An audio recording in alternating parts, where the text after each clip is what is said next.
you're recruiting or looking to hire people, what are some of the things that you use to discern whether you're going to move forward with this person or to just Great question.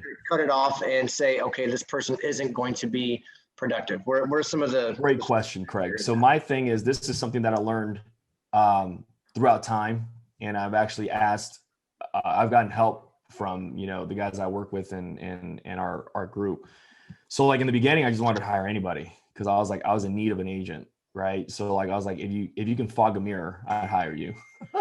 And then like the worst part was like hiring friends and family, and then wanting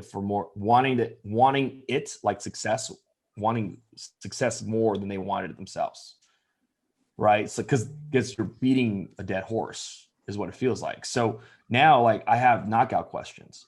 So like Craig, I ask these 3 questions to everybody I hire. Warm market or cold, don't matter. Okay, so if you want to jot these 3 down, like I would. I got this from Mike Killivan. First question is, are you willing to be self-employed? Because if they're not, they're looking for a W-2 job, it ain't gonna work.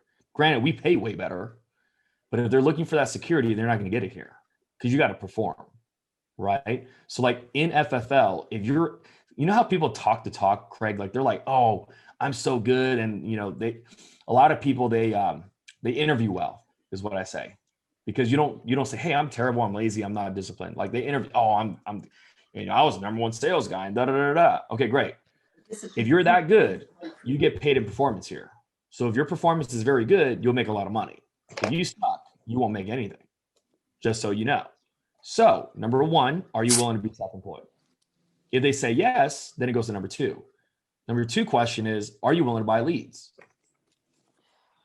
Right? Because if they won't buy leads, they have to talk to their friends and family. I don't want that. We're not, sorry, you're recording this, so I can't say it. We're not those other companies.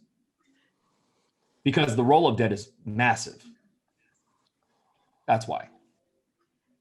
Right? They go write their friends and family, they all cancel, they take the money, they leave, they stick you with the debt. I'm good. You see what I mean? Like, so number 2 is, are you willing to buy leads? Because if you don't buy leads, how are you going to generate business here?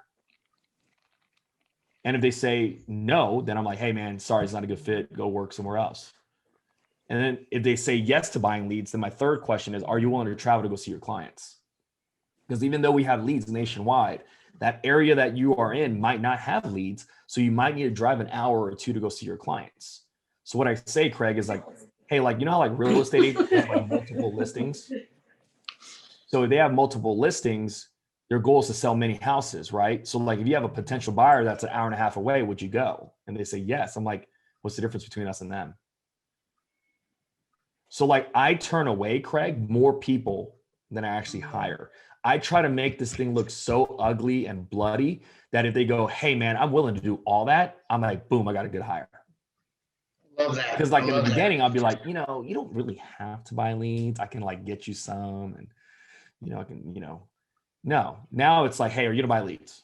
No. Okay, hey, good luck, buddy. I like that. That's the direct approach. That's kind of what I was anticipating from you being a coach. Yeah. So I like that. I like that a lot. Thank you. Thank you very much. You got it.